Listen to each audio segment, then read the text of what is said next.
আজ তোমাদের শোনাবো দুই বন্ধুর গল্প। রতনপুর গ্রামের সবচেয়ে গরিব পরিবারের ছেলে নীলু। তার বাবা পেশায় একজন দিনমজুর। তারা মাটির একচালার একটা ছোট্ট কুঁড়ে ঘরে বাস করত।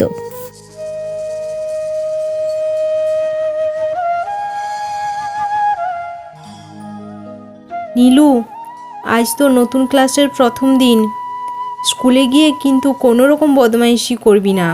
আর শোন, স্কুল ছুটির পর সোজা বাড়ি চলে আসবি, অন্য কোনো দিকে যাবি না বাবা। ঠিক আছে মা, আমি সোজা বাড়ি চলে আসব। এরপর নীলু স্কুলের ব্যাগ নিয়ে স্কুলের পথে রওনা দেয়।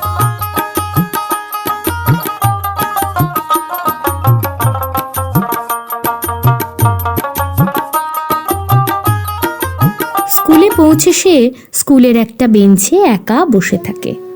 সে গরিব বলে কেউ তার সাথে মিশত না। এরপর মাস্টার মশাই ক্লাসে আসে। সবাই নতুন খাতা নিয়ে এসেছো তো? খাতা বের করো সবাই। সবাই খাতা বের করলেও নীলু খাতা বের করতে পারল না। কি ব্যাপার নীলু, তোমার খাতা কোথায়? স্যার, বাবা বলেছে এখন হাতে টাকা নেই, কদিন পরে কিনে দেবে খাতা। প্রত্যেক বছর প্রথম কদিন তুই এই একই বাহানা দিস। আজ আমি তোকে শাস্তি দেবো। আয় এদিকে আয়। তারপর মাস্টার মশাই নীলুর হাতে লাঠি করে মারতে থাকে। নীলু খুব কষ্ট পায়। তারপর টিফিন হয়ে যায়।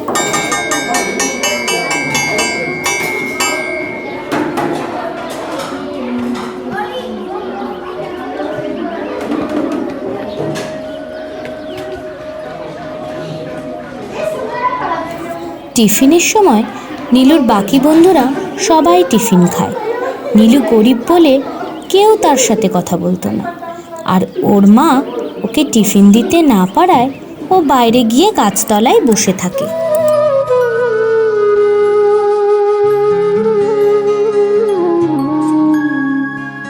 এমন সময় রিভু এসে তার পাশে বসে।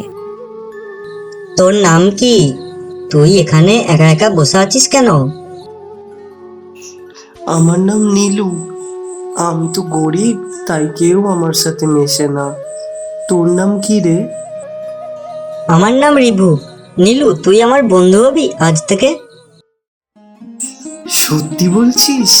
ঠিক আছে, আমরা আজ থেকে বন্ধু। এরপর তারা খুব ভালো বন্ধু হয়ে ওঠে।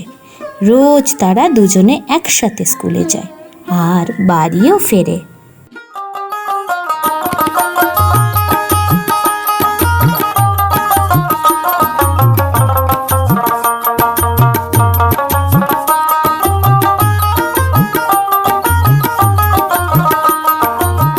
একদিন স্কুল থেকে ফেরার পথে রিভু নীলুকে নিয়ে রিভুদের বাড়ি যায়।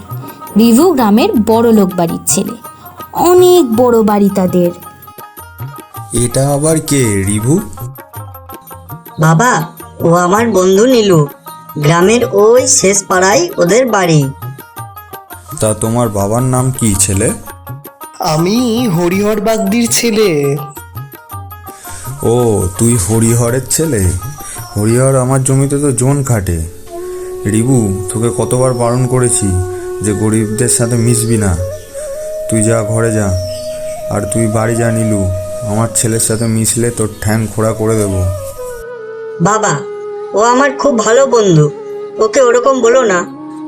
নীলু, তুই বাবার কথায় কষ্ট পাস না।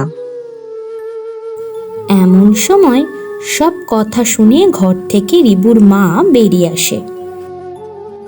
আহ রিভু, বাবার মুখে মুখে কথা না বলে ঘরের মধ্যে চলে আয়। গরিবদের সাথে মেলামেশা করা যাবে না তোর, বুঝেছিস?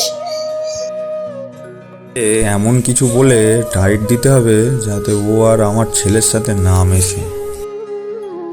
এই যে ছেলে, শোন, তুই যদি আমার ছেলের সাথে মেশানো বন্ধ না করিস তাহলে শুধু তোকে না, তোর বাবাকে সমেত ধরে মারবো। না না, আমি আর রিভুর সাথে মিশবো না। তুমি দয়া করে আমার বাবাকে মেরো না। তারপর নীলু সেখান থেকে বাড়ি চলে যায়।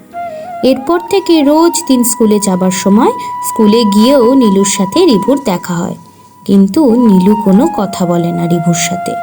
রিভুর যদিও কথা বলতে ইচ্ছা থাকে খুবই, কিন্তু তবুও বলে না।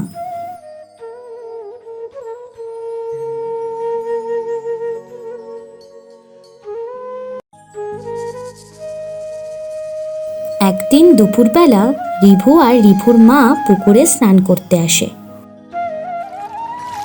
চল রিভু, স্নান করে নে তাড়াতাড়ি।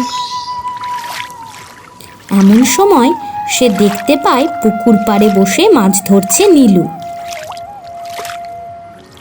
দেখেছিস তো রিভু, গরিবের বাচ্চাটা কেমন পড়াশোনার পাট চুকিয়ে দিয়ে এখন মাছ ধরছে পুকুরে এসে।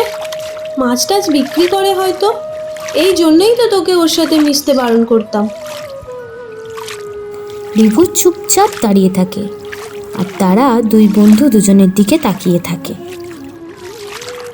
এরপর তারা পুকুরে স্নান করে, আর পুকুর থেকে উঠতে যাবার সময় পা পিছলে রিভু গভীর জলে পড়ে যায়।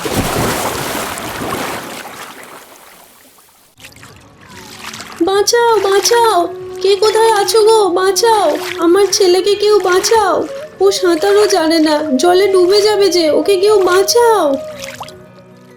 নীলু পুকুরের ওপার থেকে দেখতে পায় রিভু ডুবে যাচ্ছে।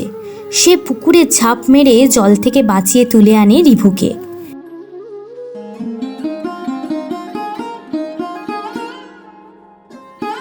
দেখো মা, তোমরা নীলুকে কত বাজে কথা বলতে, কিন্তু নীলু আজকে আমার প্রাণ বাঁচালো। ওর জন্য তোমরা আমাকে ফিরে পেলে, এরপরেও কি ওর সাথে এরকম বাজে ব্যবহার করবে তোমরা? আমাকে ক্ষমা করিস রে নীলু, আমরা অনেক ভুল করেছি তোর প্রতি।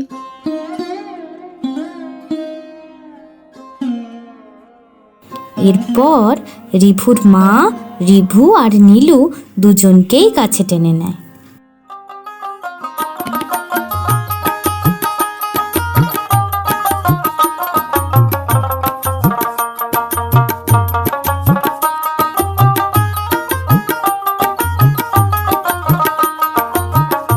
বন্ধুত্বের মধ্যে কখনো ধনী গরিব বিচার করবেন না।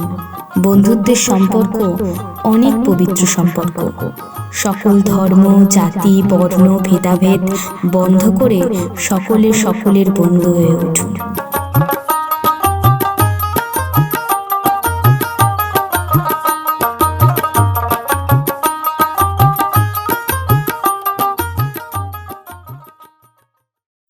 আশা করি আমাদের এই ভিডিওটা আপনাদের ভালো লেগেছে। এইরকম নতুন রোমাঞ্চকর ভিডিও পেতে হলে আমাদের চ্যানেলটিকে সাবস্ক্রাইব করে নিন, আর লাইক, কমেন্ট, শেয়ার করতে ভুলবেন না কিন্তু।